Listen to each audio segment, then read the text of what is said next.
სიცილი შეგიძლია დაიწყო. მოგესალმებით როგორ კიდევ ერთხელ. ეს იქნება მეკომიქსების ახალი პოდკასტი და ვნახოთ რამდენი ხანი გაგრძელდება. ეს მინიმალური სტოპ გვაქვს, მაგრამ მაგაზე უფრო მეტი მაქსიმალური არ გვაქვს. ხო, ვნახოთ ეგ სხვა ახალ ხალხებზე დამოკიდებული. ნუ პირველ რიგში მე ვარ ჭა. კაუნოკო. და ნუ ჩვენ გესაუბრებით პოდკასტ ამბებზე და ზოგადად მეკომიქსებში რა ხდება. ერთგვარი მეკომიქსების ღირებისავით იქნება ეს პოდკასტი. და თუ რაღაცები შეცვლა, შეგვიძლია სტუმრებს ყოლდეს, ხო ისე? იმედი გვაქვს რომ გვეყოლება. ეხლა მოდი ჯერ დავიწყოთ, ჯერ მოვყვეთ, ხო, ზოგადად მოვყვეთ. მეკომიქსი რა არის? ოკეი, სულ რომ პირველად რომ ჩართოთ რა, ეხლა ეს ვიდეო და აზრი არ ხართ, რას უყურებთ. ვინც არ იცით მეკომიქსი რა არის? მეკომიქსი არის ქართველი არტისტების პროექტი, თვითორგანიზებული ჩვენს მიერ, სადაც არტისტები, რომლებიც დაინტერესებული ვიყავით, რომ კომიქსებზე გვემუშავა, ჩვენივე კომიქსებზე, შევქმნით ესეთი პროექტი.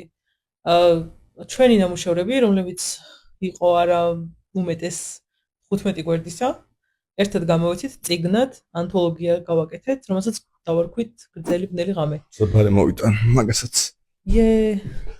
და ეს იყო ჩვენი პირველი წიგნი, რომელიც გვინდა რომ სერიებად გამოვიდეს. ოკეი. მაგრა დავიჭირე. სერიები იყოს. სერიები რამე. და ეს იყო პირველი წიგნი ამ სერიებისა. ეს იყო უკვე. ეს იყო, ხო. ეხლა ვმუშაობთ მეორე წიგნზე, რომელშიც ჩართულია 10-ზე მეტი არტისტი. ეგ არ ვიცით ხო ჯერ კიდე სუსტად ამდენი არის. ყველა აქედან არ დაბრუნდა. ყველა არ დაბრუნებულა, მაგრამ მაინც აქ 7 არტისტი იყო მხოლოდ. თუმცა თავიდან რომ დავიწყოთ, უფრო მეტნი ვიყავით. ნუ ეგრე მოხდებოდა. ეგრე მოხდება. იმიტომ რომ რადგან ანუ მთელი პროექტი თვით დაფინანსებულია, ჩვენი мотиваციით მუშაობთ, ენთუზიაზმზე მუშაობთ და ანუ როგორ მოხერხდება მაგის მიხედვით. და ანუ ჩვენ და სოფი იყავით პირველები, რა ვიცი, ისე მოგივიდათ. ნუ შენ მოგივიდა ესეთი რაღაც გააკეთე ესეთი ხო პატარა. ძალიან გრძელი ამბავია, მაგრამ მოკლედ რო გითხრათ, არის რომ სხვა მეგობრებთან ახლო მეგობრებთან ერთად გავაკეთეთ პატარა წიგნი, ეგრე ანთოლოგია არ გამოვიდოდა მაგაზე. რადგან ლექსზე იყო, რომელშიც იყო სხვადასხვა არტისტების ნამუშევარი თითო გვერდზე. ხო, ყველა გვერდზე სხვა ანთოლოგია ერთად. მე იმდენი ხანი გაიწელა ეგ პროექტი. რომ ანუ არ არის დასრულებული და არ ვიცი რას ვეკეთებ, მაგრამ მანამდე ეს მოიწყო. მე ვთქვი რომ მეთქი შეგვიძლია ეს პროექტი ხა რომ კომიქსები ვისაც გვაინტერესებს, ყველამ რომ ეგრე დაუბეჭდოთ ერთად, არ არის ისეთი ძალიან საოცარი იდეა რომ არასოდეს არ მოსვლია თქონდა თავშია. და ეგ ჩემი ინიციატივა ვთქვი ილუსტრატორთა კლუბის ერთ-ერთ შეხვედრაზე, მაშინ მე სოფი მაშკო იყო. ანია კიდე ერთი გოგო. და ბიჭები იქით იყვნენ, ანუ იმ მომენტში არ იყვნენ, მაგრამ მე მოეწონათ. დავამოყავით რომ ყველა ჩვენ სკეჩბუქებში, ერთმანეთის სკეჩბუქებს ვათვალიერებდით. ქონდეთ რაღაცა პანელები რა, სხვა თავიანთი პერსონაჟები კომიქსებად დახატული და მეთქი, რატო მოდი ერთად რამე გავაკეთოთ. ეგრე დაიწყო. დროულს იყო რა, რაც ყველა გამოყიდული არ იყო სამწუხაროდ რო რაღაცას თუ ყიდვა მოგინდებათ ამჟამად არ გვაქვს. ხო. მაგრამ აუცი შეიძლება შეიცვალოს მომავალში. ფიქრობ რომ დაუბეჭდო თავიდან. იმიტომ რომ პარსეკში კითხულობენ ხოლმე. ხო. რო დაუბეჭდეთ, მხოლოდ 200 წელი გქონდა და მარტო პარსეკში იყო. პროექტი ჩათვალეთ რომ დაიწყო პრეზენტაციამდე 1 წლით ადრე. მაგრამ ერთი წელი ესე აქტიურად არ ვმუშაობდით. რო 6 თვეთა ვმუშაობდით აქტიურად. მერე ბევრი რაღაც მოხდა პოლიტიკურად, მაგარი ცუდი სიტუაცია გაგვეჩიტა. ხო, გადავდეთ. ამისთვის. მე როდის ვაპირებდით ისა იმ რა რიცხვი იყო ვაპირებდით? რიცხვი არ ვიცი, მაგრამ დეკემბერში ვაპირებდით გამოცემას. ხო, ყველაზე გრძელი ღამე რომელიც იყო. 21 ნოემბერი. ხო, ყველაზე ღამბუნიობა რა ქვია. ანუ გრძელი ბნელი ღამე ქვია, იმიტომ რომ ვაპირებდით ზამთრის ბუნიობას. ხო, ზამთრის ზებუდობას გამოგვეშვა. ყველაზე ძილღამეს რა. იმიტომ რომ ბევრი ამბავი, ანუ პატარა კომიქსი აქედან იყო რაღაცა dark comedy fantasy. ცოტა ჰორორი ჟანრი. ცოტა ჰორორი ჟანრი. ანუ თავიდან როგორც მახსოვს მე ჰორორი იყო დათქმული. ხო, დათქმული ჰორორი და ზამთარი, ხო. მაგრამ მე ნეილნერა ყველამ გადავხვია. მაგრამ რაღაცა სადღაც მანდ ვარ. და მაგით შენ წარ არის, ანუ ჩემი შენს ძალიან ზამთარი არ არის. ჩემთან პროსტა ისო თოვს ასეთში. ჩემთანაც ერთი ლიდერია. განცართ დახდება. ხო არის, ხო მე და შენ სცენაზე ხდება ჩემი ვაფშე. ხო და ეს პროექტი, რომელიც არ გამოვიდა, რომ დეკემბერში გამოგვეცა, გაიწელა და ბოლოს აპრილში გამოვეცით, მახსოვს 12 აპრილს იყო პრეზენტაცია. დიზაინის ინსტიტუტმა გვიმასპინძლა. მადლობა მათ. მადლობა, ნამდვილად. ძალიან კარგი იყო, იმაზე მეტი ადამიანი მოვიდა, ვიდრე ჩვენ ვიფიქრეთ. ასე ხო და ბევრი ნაცნობი იყო, მაგრამ ანუ ბევრი ახალგაზრდა არტისტი ჩვენსავით, ვინც ეს სხვა არტისტებს ხარს უჭერს და ასევე დაინტერესებული პირები, ვისაც კომიქსები აინტერესებთ და ნამდვილად ვიტყვი, რომ წარმატებულად ჩაიარა პრეზენტაციაზე, იმიტომ რომ თუნდაც პრეზენტაციის დროს კითხვების დასმისას გითხრეს, რომ აი შემდეგს რა საპირეო პროდუს იქნება. ხო, ეგზან მაგარი იყო, ეს პირველი დამთავრდა რა და ჯერ პირველი ხელში აი ცხელად უჭიროთ და შემდეგ რასაპირებთ.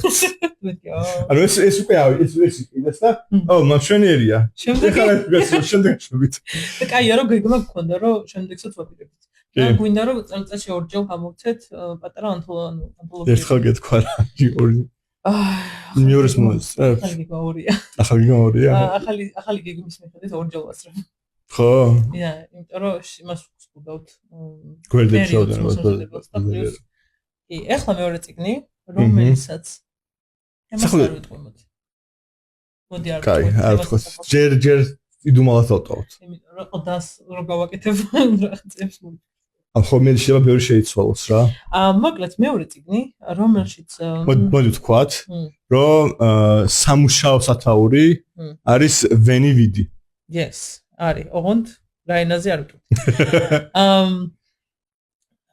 მეორე წიგნში მონაწილეები ახლა ჯერ კიდევ მუშაობენ თავიანთ კომიქსებზე.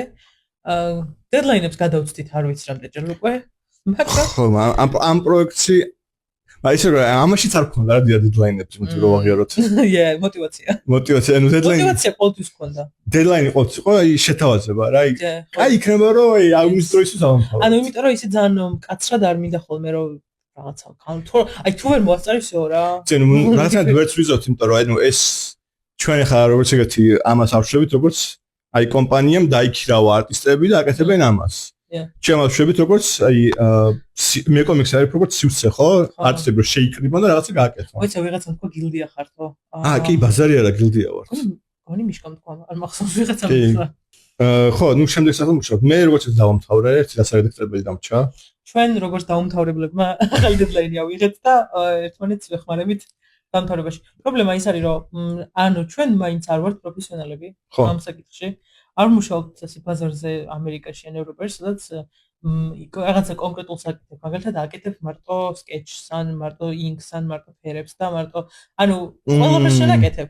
შენ დედლაინი გაქვს და შენ წაერ. ხო, მაგრამ ძალიან ბევრი ადამიანი ხოჩიც ეგრე შვება რა.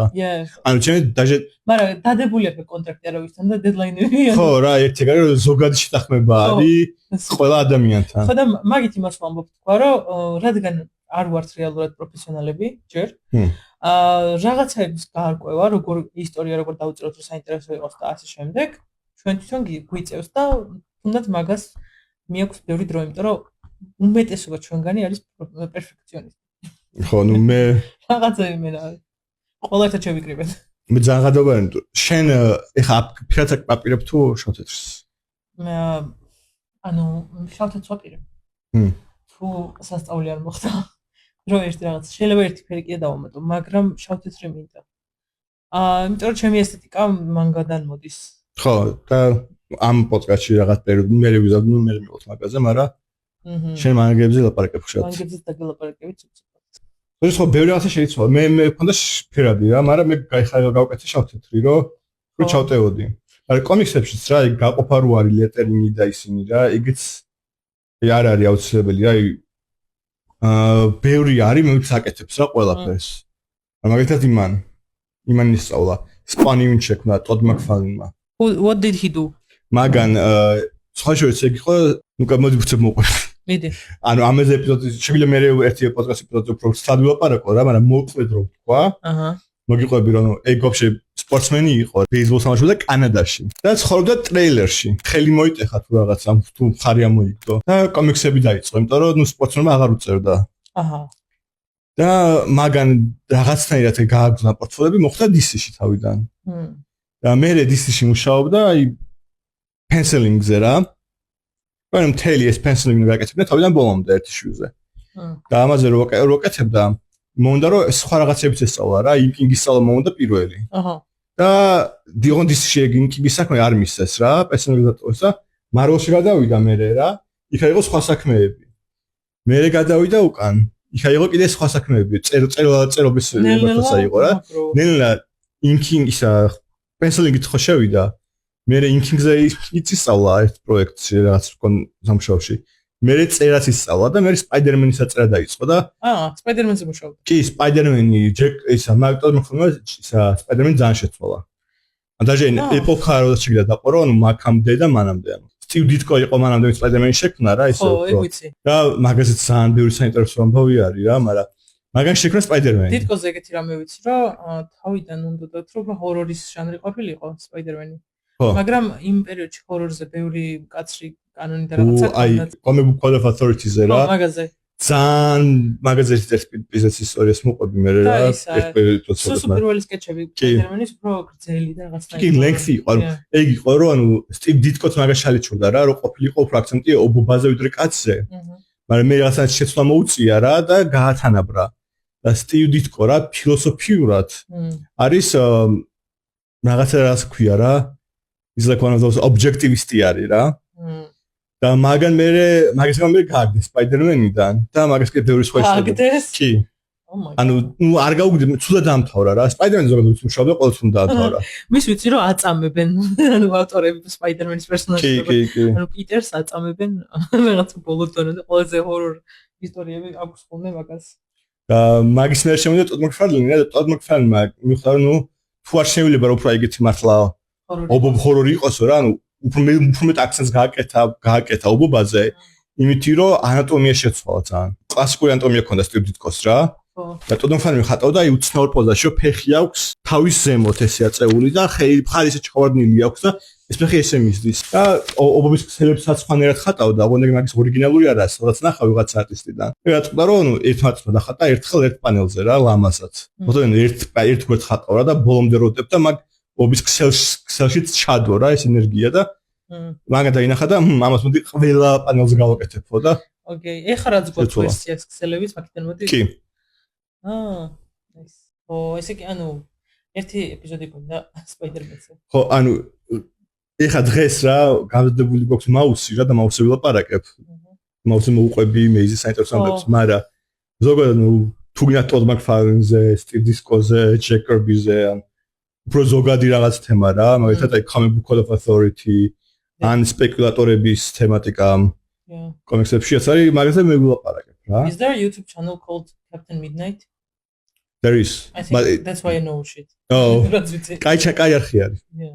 სულ ჩვენ რომ მოვსვაპაროთ. როგორც სულაც ვანახებ რა, მაგრამ არის ყველაზე მნიშვნელოვანი კომიქსი რაც კიდევ გამოსულა. აჰა. იმპორტი რომ ყველაზე მნიშვნელოვანი რა. რომელ წელს გამოვიდა? არა 86-ში გამოვიდა პირველი ნაწილი. წელი გამოვიდა 12-ში ხო.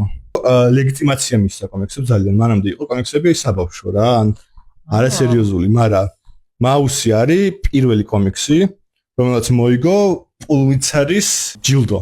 ეს არის პრიზი, რომელიც კოლუმბიის უნივერსიტეტი გადასცემს ლიტერატურის, ჟურნალისტიკის და მუსიკის განსაკუთრებულ ნამუშევრებს. 1917 წლიდან. ოკეი. 1917 წლიდან არც ერთ კომიქსს არ მოუგია. 1912 წელს მოიგო ამან და შემდეგმა კომიქსმა, კიდევ ერთმა კომიქსმა მოიგო პულიცერის. პერსეპოლისმა?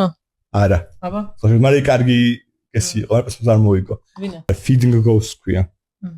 და როდის გამოვიდა ეს კინცი? შაშან 2025 წელს. შემდეგი მოგება იგი იყო? კი, ანუ 1992 წლიდან პირველი მოგებიდან 2025-მდე არც ერთ კომიქსს არ მოუგია. ანუ დავაკვირდი რომ ესეთ გამოცემულ წიგნებს კომიქსებად არის მოყოლილი ამბავი, ეძახიან გრაფიკულ ნოველას. კი. და მაგით თითქოს იმას აძლევენ, მეტ ფასს აძლევენ. მაგაზე ხო, თუნდაც რა, მაგაზეც არ არის. ანუ ხო ეს ლეგიტიმური წიგნი არის. ანუ Marvel და DC-საც შვება ახლა არის უბრალოდ აი ისუებს აკეთებენ რა თომ გვერდიანებს უშვებენ და მაგ სისტემას აქვს თავისი მინუსები რა იმ მხრივ რომ აი დაახლოებით რო ახსნა რა თითო ეგეთი issue არის აი სადღაც რამდენი გვერდამდე 20 გვერდამდე მანგაში ვიცი რომ 18-ია და აქ არ ვიცი ხო მაგრამ 20 გვერდამდე არის შეიძლება 25-მდე იყოს ამას ეს გამოდის ყოველ თვეში ერთხელ ხო და ყოველ 6 თვეს basically ანუ 6 issue რო შეაჯამო გამოდის ერთი წესიერი წიგნსავით რა ხო აი თლად ესეთი სქელიც არა მაგრამ ეს თვითონ კომფორტული იყო რომ იყიდო და გაყიდო ეგეც ის რომ ყოველ 6 წელს აერთიანებენ და უშვებენ ეს საკაი წიგნად ამიტომ კომიქსის მხატვრებს საერთოდ აქვთ ცხატავენ ამებს აქვთ ინცენტივი ანუ მიზანი აქვს ერთ-ერთი რომ აი რო ხატავ კომიքს გათვალო იმაზე რომ აი ყოველი მე-6 issue-ს ბოლოს რაღაც აი ფლოტის შეჯამებისნაირად მოხდეს ხო რომ ერთ წიგნად გამოიშვება ეს მერე რა და მაგას ანუ Invincible-ი ძალიან კარგად თამაშობს მაგითი რა ანუ რაღაცა გრძელი ნარატივი კი არის ძალიან რა მაგრამ ვილანი შეიძლება მე-6 issue-ზე დამარცხდეს ანუ ისე არის გათვლილი რომ აი მე-3 issue-ზე არასდროს არ უნდა დამარცხდეს რა რომ შეიკრას ბოლო ჯამში მაგით ისტორიას არ ეკლდება აი სხვანაირი გადამწყვეტება გჭირდება რა უნდა რაღაც არის კიდე ერთ-ერთი უნდა იფიქრო როცა წერ რომ ანუ ისე თემა არის როგორც რაღაც storyline-ი რო დაგიმთავრდეს მე-3 issue-ზე და მე შემდეგი რო დაიწყო რომელი storyline-ს დასრულება შეიძლება 4 ან 5 issue ნიშნავს რომ ეს 3 issue იმ storyline-ან არის ამ წიგნში რა და სანამ ანუ რა დიდი უფრო დიდი წიგნი არ გამოვა omnibus-ი ან ხო ასე ეგეთი მანამდე იქამდე ესე უცნაურად არის რა ცოტა უხერხულად მაგრამ მაუსი არ იყო რომ არჩპილმა ეს თავიდან ბოლომდე დახატა და ესე გამოუშვა ანუ ამის თითო თავი არ გამოდიოდა ცალ-ცალკე რა თავიდან რომ მიუდგა ამას რა გააწყვეტილი რა ძალიან გააწყვეტილი ქონდა რომ გაეკეთებინა რაღაცაზე რაც ასახავდა აი ამ struggles რა ის კატების და თავგების იდეა ქონდა თავიდანვე სანამ იქნებოდა მამამისზე და ჰოლოკოსტზე იდეა აჰა და მე მიხვდა და რომ თვითონ ებრაელი არის ხო და იმ არც შავკანიანების პრობლემები არ ესმის რა და არც ამ თეთრკანიანების ძალაუფლებური ზემოდან ყურება იმდროინდელი არც ეგ არ ესმის ანუ თავისი პრობლემა არ არის ეგ მაგრამ ჰოლოკოსტი მაგის უმშრალობა გადაიტანა და რატომ გააკეთო სხვა რაღაცაზე მოდი გავაკეთო მაინც ჩემ სიხთანაც პროფესორისო და საინტერესო დამთხოვა იყო კიდე ის რომ ჰიტლერი ებრაელებს მოიხსენიებდა როგორც თაგვებს vermins რომენს მოკლან და პახოდო პარალელი გაყავდა დიზნეი მიკი მაუსთანაც და ამეთმეტ გვერდში თუ ნახავ ეს საინტერესო რაღაცა აქედან იწყება მამამის გავყავს არტის თავის ოთახშედიან სადაც მამის უნდა დაждდეს ველოსიპედზე საერთოდ ლაპარაკს იწყებენ პანელი აქ როგორც ეწყება შეიძლება დაინახო ეს თვითონ ერთ ველოსიპედზე ზის და ეს თუნ არის ბორბალი და ეს აი ფილმებში შეიძლება გინახე ამ ფილმებში რგვალი პორტალები რო არის ვებზე როა ჯესოთე უფრო აკუზე რა რგვალი პორტალი არის რომელიც წასული გადადიხარ რა მოგონებას ფლაშბექი ხო ძოფმებში ახლა და ეგეთი არის ბორბალი რა ველოსიპედის და გადადიხარ აქ უკვე პანელები აქ გადმოდის მრგვალი პანელი გადმოდიხარ მოთხუთხედში მაგრამ როცა კომენტარებს აკეთებენ არტი და მამამისი ყოველთვის აკეთებენ პანელის გარეთ არ აქვს პანელის ყუთები ეს არის სული თაგვი სული ხო სული ან ხვდაება რა არჩი ვერ აღვქოს მაგრამ ამას ხა ძინავს სიზმარში ნახა რომ ეს მოდის და ყოფილი მან მამის ბაბუა არის ან რაღაც იქ იმ სამყაროდან რა კაია როგორ აქვს კეთების ოკეი ბევრი ხალხი არ არის რთული აი ამ გვერდზე მე ვილაპარაკებ სხვა შორის ეს დაგეცული მაგას ნაწილი სამდე ხარ წაკი სამდე გაქვს დაგეცული გვერდი აი ეს არ მოხდება აქამდე არ მიხვედი ხლები აქ რა ხდება სხვა სტილია კი იმიტომ რომ გაზეთია არა ხედავ ეს ხე ამ თიც ჟურნალია რა გაზეთია მოკლედ ყოველთვის როცა იწყება რა ეს არც პიგამანი მიდის მამამისთან ხო აქ რომ მიდის ამ მამამისმა იპოვა მაგისი ძველი კომიქსი რომელიც დაწერა და გაზეთში გამოუშვა ხო და ეგ ჯოხის პატემარი არის აქ ანუ აიღო და ჩასვეთუმ ეს კითხულობს და თავი იმიტომ რომ ჩვენ როგორც მაყურებელს გვჭირდება და კონტექსტი ამისი რომ გაგვიგო მამამისთან რა ხდება აწყობროში ანუ აქ ამის სტრუქტურა არის ესეთი რომ როიწყება ყველა თავი იწყება იმითი რომ ეს არტი თავის მამას ელაპარაკება და მამამისი უყვება ჰოლოკოსტზე და რომ თავდება მე ისევ არტს და მამამისს ხედავთ და ეს ხო შეიძლება ცოტა გამაღიზიანებელი სტრუქტურა იყოს, ხო? ანუ storytelling-ის device-ი. იმ ხრივ რომ ანუ ეს არ გაინტერესებს. სადიდათ არც სპიგელმანი და მამამისი ასე ლაპარაკობენ, რა ხო? გაინტერესებს აი მამამისი გადახდა ჰოლოკოსტში. მაგრამ ძალიან მნიშვნელოვან რაღაცას აკეთებს, რა მაგერ ხომ რომ ერთი მხრივ ხვდები რომ აი ამედაც ცუდ რაღაცაზე არ უნდა ლაპარაკობდეს ჰოლოკოსტში რა, ყველაფერი კარგად გასრულდა. ხო. აი ერთი ეგა აქვს რა, რომ აი და არჩეგონის დედა მკვდარი არის, ეს დედინაცვალი ყავს აქ. და ეგ მისტერი არის სხვა შორის ძანდიხანი როგორ მოკვდა. და მან გამოჟღავდა რა, რომ თავი სპოილერ ალერტი, მაგ თავი მოიკლა რა დედამისმა. და აქამდე არ იცოდი ეგა. აი კარგი თავს კითხულობ რომ დედამისი აღარ არის რა. და აი რატო აღარ არის, როგორ არ არის ეგ წელები ბევრი არ იცი. და აი აქ რომ მიდიხარ მე იწყება მაგას ლაპარაკება სერიოზულად. ცხოველების მეტაფორა რა, აი აქ და კიდე ერთგან ჩანს ძალიან კარგად. რომ აქ რა ღორის თავი აქვს ხედავ და ღორს ელაპარაკება. და ამ ღორს შეიძლება რომ ეს მართლა ღორი არის. ხო, ის მიმაგრებ ნიღაბი აქვს. მაგრამ ესა მეტაფორა რომ შენ მალავ რომ ებრაელი ხარ და ეძახი რომ გერმანელი ხარ და პოლონელი ხარ ამ შემთხვევაში. და მაგის მეტაფორა ძალიან იდეალურად არის ჩამჯდარი, რეალისტურად შეხედებს რომ ნუ მე როცა ვიტყუები რომ არ ვარ ებრაელი და ვიძახი რომ ვარ პოლონელი, ეს იგივე რაც ნიღაბს სხვა ცხოველის ნიღაბი რომ გავიკეთო. და ეგ კიდე ეგ მომენტი არის კიდე ერთ გვერდზე. ხედა ორივე თაგვი არის, ამისი ცოლი. და ნიღბები უკეთიათ და მაგრამ ამ თავის სოლს კუდი უჩანს აქ. და აქ ლაპარაკი არის იმაზე რომ მე რა გერმანელებს ვატყუებდიო რა, რომ გერმანელი ან პოლონელი ვიყავიო, ებრაელი რო ვიყავი არ მეტყობოდაო, მაგრამ ჩემ ცოლს ეგრევე ეტყობოდაო. და კუდი უჩანს, ანუ თაგვის კუდი უჩანს ამას. ხო, კარგი. ერთ-ერთი რაღაცა და შეგვიძლია რომ შეატყო რომ ეგ ცხოველი სამდვეში ებრაელია. რომ ეგეთი კუდი აქვს. ნუ თაგვი არის, ანუ ებრაელია. ეს არის პირველად რო ჩანს ნაცისტური დროშა. ეს პანელი 25 გვერდზე რა. აქ მიდიან გერმანიაში ესა თავის ცოლი. პოლონეთიდან, იმიტომ რომ ახლოს არიან საზღვართან რა, მატარებლით გადავიდნენ უცებ. რომ იმკურნალოს თავისმა ცოლმა და მან ხედავს აი გერმანიაში რა ხდება და ის თლიანად უკანა ფონი რომ ნაციზმს რო აქვს აღებული და როგორ ექცევიან ამ ებრაელებს ავის მომენტი გამოჩენილი. მაგრამ ეს პანელი ძალიან მომწონს, მაგრამ ეს გრძელი მატარებელია ზემოდან და ეს შოკირებული სახე და აი პატარაზე შორიდან ჩანს რა, ეს პატარა რაღაცა რამაც მერე მთელი თავიანთი ცხოვრება დაიპყრობს. ერთი მომენტი არის აი აქ რა, როცა გადიან და ხედავენ ამ ჩამოხროლ სხვა ებრაელებს ეს ქუჩაში რომ არიან ჩამოხროლები რა, ეს ფეხებით და უკან ბრუნდებიან და მომენტში შვილიც შეეძინათ სხვა შორის და მე ძალიან მომწონს ეს პანელი თვითონ. ხო, უკან რო არის. რო შეხედავ რა, სამი სხვა სტილის ნახატები არის რა, ერთი მხრივ რომ ეს არტის მშობლები რა ძალიან მუქჩილებით არის, მარტო აუტლაინით ხედავ მაგათ როგორ გამოიყურებიან. მაგათ მკვდარ მეგობრებს, რომელიც ძალიან აი აბსტრაქტულად არიან, რა თვითონ სურათი არის, ხო? და არტის უფროსი ძმა, რომელიც ვერ გაიცნო არტის სხვა შორის. ჩოლბროთ ხატი, ანუ არც მუქჩილში არის, ეს მუქჩილი რეალური ყოფილიყო რა, ანუ შუქი აქედან იმდენი რომ შემოდიოდეს, რომ შეიძლება მათ აიდოთ. მისი შვილი სხვანაირ ჩtildeში უნდა ყოფილიყო, ხო? მაგრამ არ არის, იმიტომ რომ ამათი ეს ჩtili რეალური ჩtili არ არის, მეტაფორული არის, თავიანთი პუტარი მეგობრების სიმძიმე. და ბავშვი ჯერ პატარა არის რა. ეგეც რებას ვერ ხდება, ამიტომ განათებული ჩოლბროთ არის. ეს მომწონს ძალიან რა, ეს პანელი აქ, რა ყოფდნენ, ანაწილებდნენ, ვიღაცები ბანაკებში გადაყავდათ რა, ჯერადებს არ უკეთებენ და რომ მივიდნენ მაგაც რა, დარეს რეგეცებად რაც აუცილებელი იყო ყველა ებრაელისთვის, თორემ მე ვარ ეს იქნებოდაო. ერთი გაყვეს რა ოჯახები. ერთი ოჯახი შეიძლება ერთი ვიღაცა სხვაგან გასულიყო, მეორე სხვაგან. და ამ პერსონაჟს ძალიან შეშინდა, უნდა თავის შვილი თუ ცოლი ენახა და ღობეზე გადაძვრა. და აქ თავი აქვს პანელის ზემოთ გასული, ხო?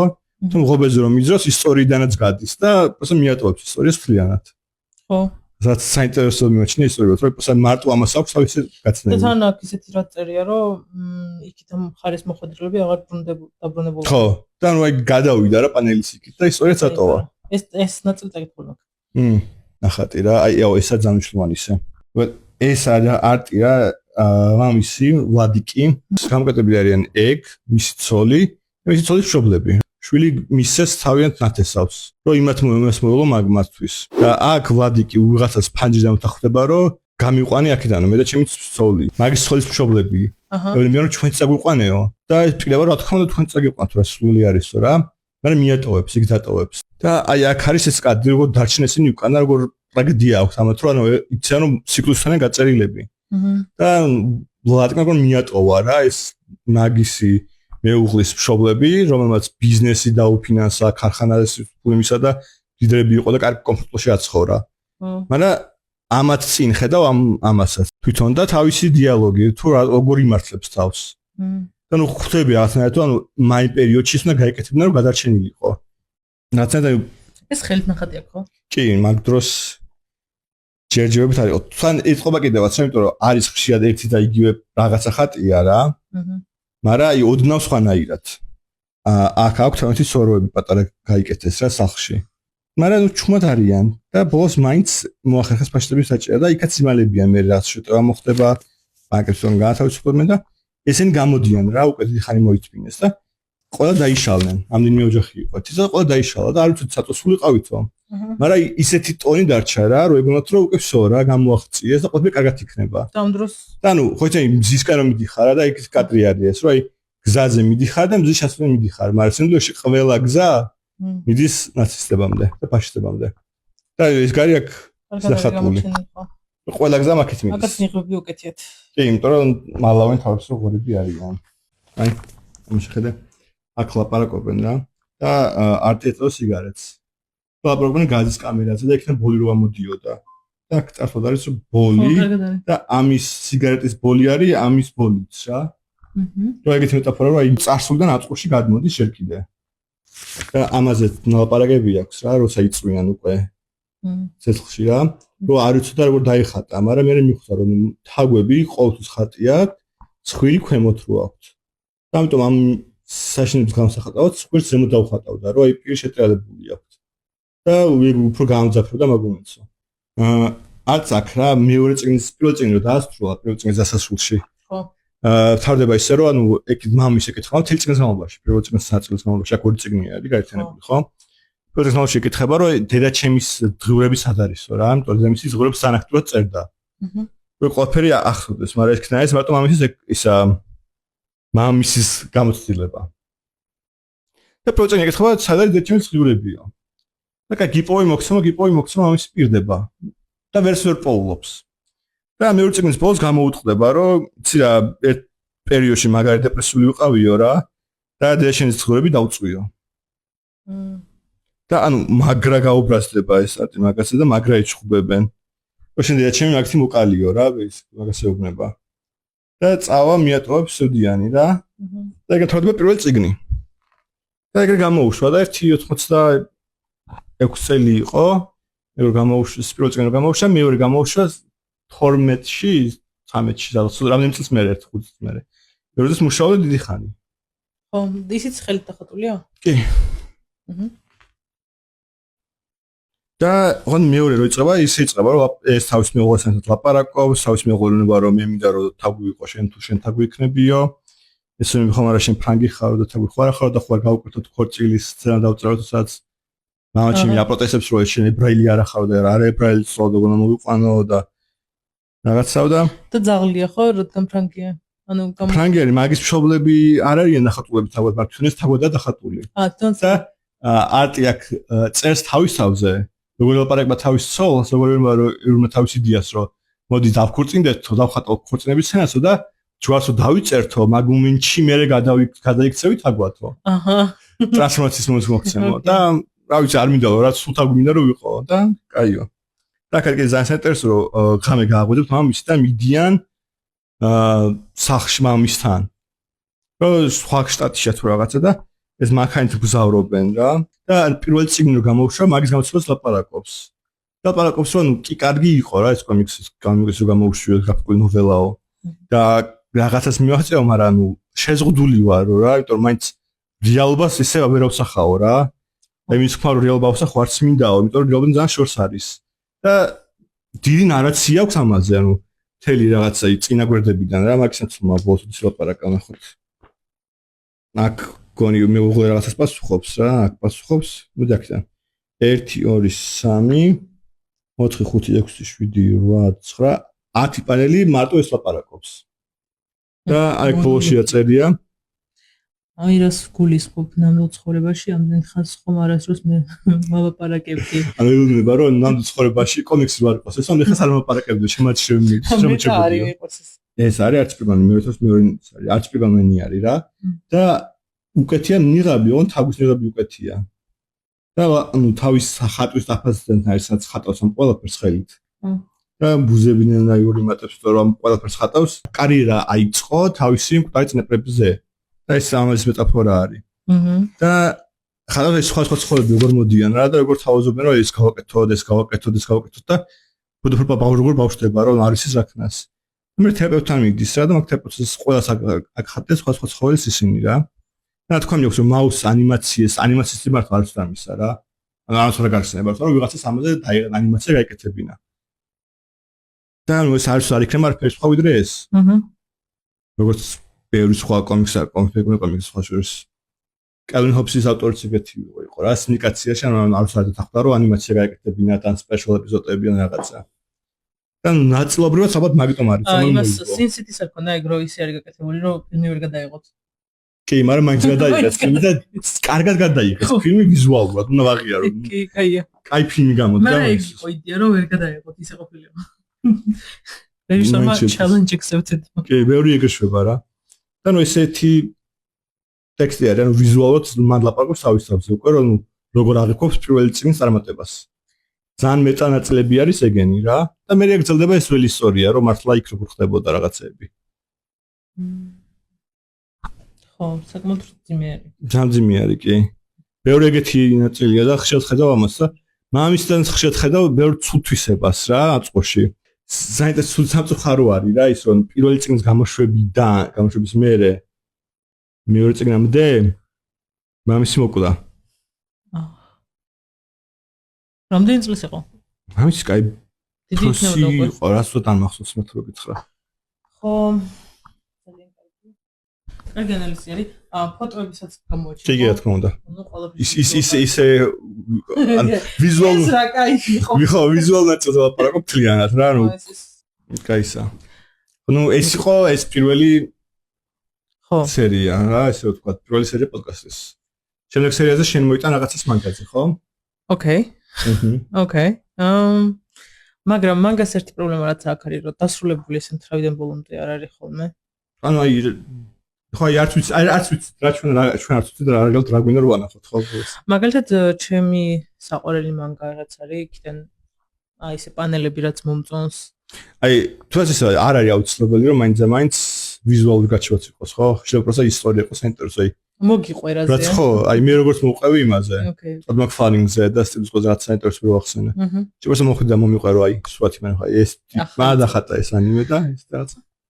ეგეც საინტერესო იქნება. ხალხმაც მოთხოვთ რომ დაგვიკომენტარეთ. რაზე შეიძლება რომ მსგავსად ან პროსა ისტორიულად გინოდეთ რომ მოისმინოთ რა. ჩვენ ლაპარაკობთ კომენტარებსაც გავითვალისწინებთ. ან რეკომენდაციები. ხო, მომავალში ვაფშე შემდეგ ეპიზოდებში თუ კომენტარები დაგროვდება, კითხვებით შეიძლება მაგაზე პასუხიც გავცეთ პირდაპირ. ეს არის სულ. კარგით, ნახვამდის.